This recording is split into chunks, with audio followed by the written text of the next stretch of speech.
निवास स्थान के आधार पे या यूं कहें कि डोमिसाइल बेसिस पे रिजर्वेशन देना गलत है, आर्टिकल 14 का उल्लंघन है। नमस्कार दोस्तों, आज की वीडियो में हम बात करेंगे सुप्रीम कोर्ट के एक जजमेंट के बारे में, जिसमें सुप्रीम कोर्ट ने कहा है कि निवास स्थान के आधार पे या यूं कहें कि डोमिसाइल बेसिस पे रिजर्वेशन देना गलत है, असंवैधानिक है, अनकॉन्स्टिट्यूशनल है, इसलिए सुप्रीम कोर्ट ने इसे रद्द कर दिया है।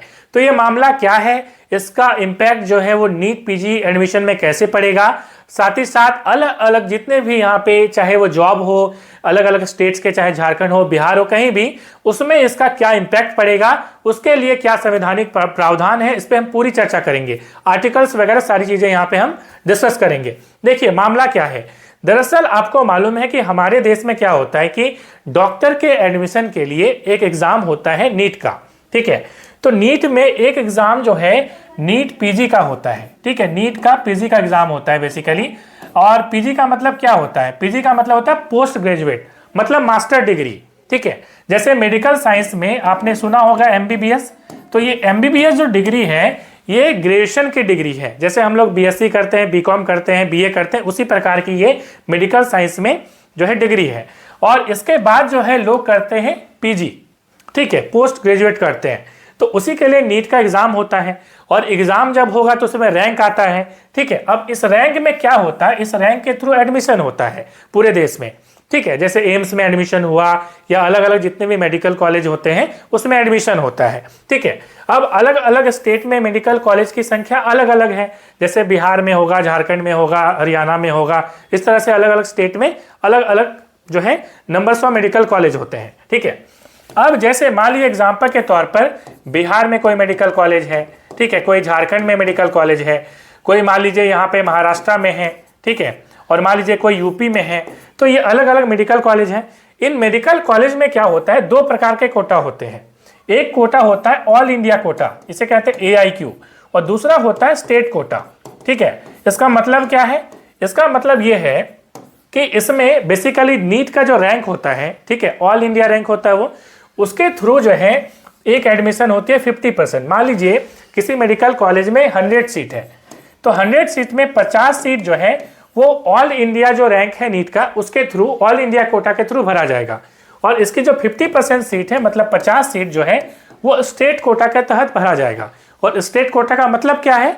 स्टेट कोटा का मतलब ये होता है कि ये जो MBBS, मान लीजिए ये बिहार है, तो बिहार में MBBS कॉलेज भी होंगे, और MBBS के बाद ही जो है पीजी होता है। तो बिहार में मान लीजिए MBBS कोई लड़का कर रहा है, स्टूडेंट कर रहे हैं, ठीक है। अब वो क्या करेंगे कि ये बिहार में यदि कहीं किसी कॉलेज में यदि मान लीजिए वो MBBS की डिग्री ले रहा है, तो उस कंडीशन में वो इस कोटा के लिए, स्टेट कोटा के लिए एलिजिबल है, वो अप्लाई कर सकता है। मतलब वो बिहार में यदि लेना चाहे तो वो बिहार वाले स्टेट कोटा से वो ले सकता है, ठीक है। इसी प्रकार से अलग अलग स्टेट में, झारखंड में भी ऐसा ही है, ठीक है। एक ऑल इंडिया कोटा, दूसरा स्टेट कोटा, ठीक है। अब यहाँ पे दिक्कत क्या आई थी? दिक्कत ये आई थी कि कुछ स्टेट ऐसे हैं जहां पे 50% जो सीटें हैं, जैसे हरियाणा की हम बात करेंगे, ये मामला हरियाणा से जुड़ा हुआ है। तो यहाँ पे मामला एक्चुअल में है डॉक्टर तन्वी बहल वर्सेस श्रेय गोयल, इन्होंने ही केस किया था, ठीक है। पहले हरियाणा हाईकोर्ट में केस हुआ, उसके बाद ये सुप्रीम कोर्ट आया, ठीक है। तो ये मामला एक्चुअल में हरियाणा का ही था, मगर ये इम्पैक्ट जो है पूरे देश में डालेगा, ठीक है। तो हुआ ऐसा कि जैसे मान लीजिए कि एक सर्टन कोई स्टेट लेते हैं, क्योंकि बहुत सारे स्टेट वालों ने ऐसा किया है। जैसे मान लीजिए एग्जाम्पल के तौर पर हरियाणा का एग्जाम्पल लेते हैं, ठीक है। तो इन्होंने क्या किया कि ये जो 50% स्टेट वाला कोटा है, ठीक है, ये ऑल इंडिया कोटा में तो जैसे ले रहे हैं एडमिशन वैसे ही ले रहे हैं, ठीक है। मगर ये 50% स्टेट वाला कोटा के लिए इन्होंने क्या किया कि इसमें डोमिसाइल लगा दिया। मतलब मान लीजिए कि कोई स्टूडेंट हरियाणा से बिलोंग करता है, हरियाणा का स्थायी निवासी है, ठीक है, वहां का निवासी है, मगर ये स्टूडेंट क्या कर रहा है, हरियाणा के किसी मेडिकल कॉलेज में नहीं पढ़ रहा, बल्कि किसी दूसरे जगह से, मान लीजिए आपका मान लीजिए महाराष्ट्र से पढ़ रहा है, ठीक है। तो वो भी इस कोटा में अप्लाई कर सकता है, मतलब डोमिसाइल दिखा के कि हम तो हरियाणा के हैं इसलिए हम यहाँ पे अप्लाई कर सकते हैं। मगर नियम यह कहता है कि यदि हरियाणा के मेडिकल कॉलेज में यह पढ़ाई कर रहा है तभी एलिजिबल है। ये नहीं है कि हरियाणा का रहने वाला है तो वो एलिजिबल होगा, नहीं, हरियाणा के किसी मेडिकल कॉलेज में पढ़ रहा है तभी वो एलिजिबल होना चाहिए। बट हरियाणा ने जो एक रूल बना दिया है, जिस मतलब एग्जांपल दे रहा हूं कि एक स्टेट ने मान लीजिए एक रूल बना दिया है कि उसका डोमिसाइल है तो उस बेसिस पे दूसरे स्टेट में भी पढ़ रहा है तो वो अप्लाई कर सकता है। ये सुप्रीम कोर्ट ने गलत बताया है, ठीक है, और बताया है कि ये गलत है और इसी को रद्द कर दिया है। इसका मतलब क्या है? इसका मतलब ये है कि ये जो 50% जो सीटें हैं स्टेट कोटा वाला, इसको ऑल इंडिया नहीं किया गया है। ऐसा नहीं कि इसको ऑल इंडिया से ही भरा जाएगा, नहीं, स्टेट कोटा अभी भी है, ठीक है। मगर यह है कि आपने डोमिसाइल के आधार पर जो लिया है ये गलत है। आपको क्या करना है, सुप्रीम कोर्ट ने कहा है करना यही है कि यदि मान लीजिए आपका स्टेट का कोई मेडिकल कॉलेज है, उसी के थ्रू आप एडमिशन लीजिए। ऐसा नहीं कि आप डोमिसाइल कोई दूसरे स्टेट में पढ़ रहा है, डोमिसाइल के बेसिस पे ये गलत है। और डोमिसाइल के बेसिस पे गलत क्यों बताया है, तब हम लोग आगे जाके समझ पाएंगे कि जैसे बिहार, झारखंड, इसमें जॉब के आधार पे भी जो रिजर्वेशन देने की बात होती है, 1932 कत्यान की बात होती है, उसमें क्या इंपैक्ट डालेगा, इस पे हम समझ पाएंगे। अब देखिए, बात ऐसी है कि सुप्रीम कोर्ट ने कहा है कि ये जो आप कर रहे हैं कि डोमिसाइल के बेसिस पे एडमिशन यहाँ पे ले रहे हैं, तो ये आर्टिकल 14 का उल्लंघन है। आर्टिकल 14 क्या कहता है? Equality before the law. Dicey का सिद्धांत है, हमने पॉलिटी में पढ़ाया है। एनालाइज प्रो ऐप डाउनलोड नहीं किया है तो जरूर डाउनलोड कर लीजिए, ठीक है। तो आर्टिकल 14 कहता है कि हम लोग सभी बराबर हैं, कानून के समक्ष सभी लोग बराबर हैं, ठीक है। तो ये बराबरी का सिद्धांत होना चाहिए। ऐसा नहीं कि आप निवास स्थान के आधार पर भेदभाव करेंगे कि वो हरियाणा का निवासी है तो अलग से आप उसको कोटा दे रहे हैं, ये गलत है, ठीक है। और ये बातें इसलिए भी बोली है सुप्रीम कोर्ट ने क्योंकि आर्टिकल 19 है हमारा, उसमें 6 अधिकार दिए गए हैं। पहले एक जमाने में 7 अधिकार दिए थे, ठीक है। संपत्ति का अधिकार भी इसी में था, मगर उसको हटा दिया गया है। फिलहाल अभी 6 अधिकार है। और इस आर्टिकल 19 में 6 अधिकार में से ये आप देख पा रहे हैं, एक पहला अधिकार है कि आप फ्रीडम ऑफ स्पीच नहीं बोलते हैं कि हम कुछ भी बोल सकते हैं, ठीक है। ये फ्रीडम ऑफ स्पीच जो है वो आर्टिकल 19 ही देता है हमें।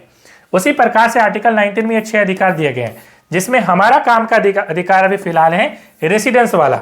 इसी आधार पे सुप्रीम कोर्ट ने बताया है कि रेसिडेंस का मतलब है, आर्टिकल 19 कहता है कि हम किसी भी जगह पे किसी भी स्टेट में हम रह सकते हैं। ये रेसिडेंस का अधिकार दिया गया है। हम कुछ भी बोल सकते हैं। कुछ भी बोलने का मतलब ये नहीं कि गाली दे दीजिए, मतलब फ्रीडम ऑफ स्पीच है, आप अपनी आवाज रख सकते हैं, ठीक है। उसके बाद आपका असेंबली कर सकते हैं, कहीं पे आप जमा मतलब बिना कोई अस्त्र का, बिना कोई वेपन का आप जमा हो सकते हैं, ठीक है। उसके बाद आप संगठन बना सकते हैं, कोई भी पार्टी वगैरह बना सकते हैं। उसके बाद आप देश में कहीं भी घूम सकते हैं, ये भी एक अधिकार है। उसके बाद कहीं भी आप रह सकते हैं और उसके बाद आप कोई भी बिजनेस चूज कर सकते हैं। ये 6 अधिकार दिए गए हैं आर्टिकल 19। और इसी में से जो 5वां अधिकार है, मतलब आप बोल सकते हैं आर्टिकल 19E के आधार पे सुप्रीम कोर्ट ने कहा कि निवास स्थान के आधार पे, चूंकि प्रत्येक व्यक्ति को कहीं भी रहने का अधिकार है, इसलिए आप स्पेशली आप हरियाणा वाले मतलब किसी एक स्टेट वाले को आप ये नहीं बोल सकते कि आप डोमिसाइल के बेसिस पे आपका स्पेशल कोटा होगा, ठीक है। इतनी चीजें आपको समझ में आ गई होंगी। एक दो चीजें मैं आपको ऐड कर देता हूं ताकि आपको चीजें और क्लियर हो जाए, ठीक है। देखिए, आर्टिकल 14 तो हमने समझ लिया। हम जो रिजर्वेशन कर रहे हैं यहाँ पे, देखिए रिजर्वेशन जो है 2 आर्टिकल्स के तहत दिया जाता है, एक आर्टिकल 15 और दूसरा आर्टिकल 16।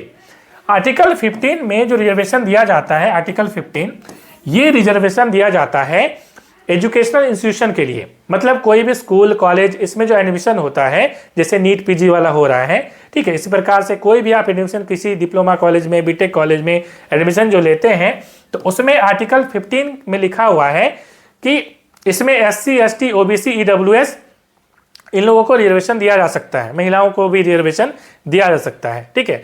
मगर आर्टिकल 15 में कुछ बातें लिखी गई हैं, ये समझना जरूरी है। आर्टिकल 15 कहता है कि कोई भी राज्य क्या नहीं कर सकता, धर्म, मूल वंश, जाति, लिंग, जन्म स्थान, इनमें मतलब इस आधार पे जो है भेदभाव नहीं कर सकता, ठीक है। तो आप देखिए यहाँ पे जन्म स्थान लिखा हुआ है, मतलब जन्म स्थान के आधार पे भेदभाव नहीं कर सकते। मतलब आप हरियाणा के मान लीजिए कोई पर्टिकुलर स्टेट का डोमिसाइल आप नहीं लगा सकते, ठीक है। उसी प्रकार से ये जो आर्टिकल 15 है, ये है स्कूल में कॉलेज में एडमिशन लेने के लिए। और आर्टिकल 16 में भी सेम बात लिखी गई है कि भाई आप धर्म पे, मूल वंश पे, जाति, लिंग, वंश, जन्म स्थान, निवास के आधार पे भेदभाव नहीं कर सकते। और ये जो है रोजगार के लिए है, मतलब रोजगार में जो आपको रिजर्वेशन मिलता है वो आर्टिकल 16 के तहत मिलता है। क्लियर है? तो स्कूल कॉलेज में एडमिशन लेना है आर्टिकल 15, आपको रोजगार में जो है आपको जाना है कहीं पे, आपको नौकरी लेनी है तो आर्टिकल 16, ठीक है। तो दोनों में ही जन्म स्थान के आधार पे बोला गया है कि भेदभाव नहीं करना है, इसलिए सुप्रीम कोर्ट ने ये डिसीजन दिया है। अगली चीज आपके मन में सवाल उठ रहा होगा, और सवाल ये है कि क्या इसका इम्पैक्ट, जैसे 1932 खतियान पे बात करते हैं या अलग अलग स्टेट में जहां पे रिजर्वेशन डोमिसाइल वाला दिया हुआ है, ठीक है, कि भाई आप बिहार के हैं तो आपको, जैसे बिहार में है, बिहार की महिलाओं को दिया हुआ है, ठीक है, तो क्या ये डोमिसाइल बेसिस वहां पे रहेगा, क्या इसका इंपैक्ट पड़ेगा? तो मैं आपको बोलना चाहूंगा, आर्टिकल 16(3) पे बात करना चाहूंगा, ठीक है। आर्टिकल 16(3) क्या है? आर्टिकल 16 रोजगार से संबंधित है, ये तो हमने समझा। आर्टिकल 16(3) में बातें लिखी गई है कि यदि निवास स्थान पे के आधार पे रिजर्वेशन यदि देना है तो इसमें कानून बनाने का जो अधिकार है वो संसद के पास है, स्टेट के पास, राज्य के पास नहीं है, ठीक है। मतलब यदि निवास स्थान के आधार पे मान लीजिए कोई भी कहीं पे रिजर्वेशन देना है, जैसे 1932 खतियान लगाना है, ठीक है, कि भाई राज्य झारखंड के जो निवासी होंगे वही अप्लाई कर पाएंगे, बिहार के निवासी होंगे वही इस जॉब के लिए अप्लाई कर पाएंगे, तो ऐसा करना सिर्फ और सिर्फ कौन कर सकती है? तो संसद कर सकती है, संसद के पास ये अधिकार मौजूद है। अदरवाइज किसी अन्य, मतलब कोई भी स्टेट चाहे तो वहां की विधानसभा ये काम नहीं कर सकती। तो ये चीजें आपको क्लियर हो गई होंगी। इसलिए बिहार में जो टीचर्स वाले के लिए अलग अलग वैकेंसी में जो निवास स्थान वाला डोमिसाइल उन्होंने हटा दिया था इसी वजह से, ठीक है। तो इसमें 1932 खतियान से संबंधित यही हम बोल सकते हैं, क्योंकि आपको मालूम है कि 1932 खतियान की जो नियमावली बनाई गई थी झारखंड सरकार के द्वारा, वो भी जो है पार्लियामेंट, मतलब राष्ट्रपति के पास भेज दिया गया है, इसी वजह से कि वो यदि अप्रूव कर देंगे तो फिर काम हमारा हो जाएगा, ठीक है। तो कोई भी डाउट्स होगा तो कमेंट करके पूछिए। मिलते हैं नेक्स्ट वीडियो में। Thanks for watching.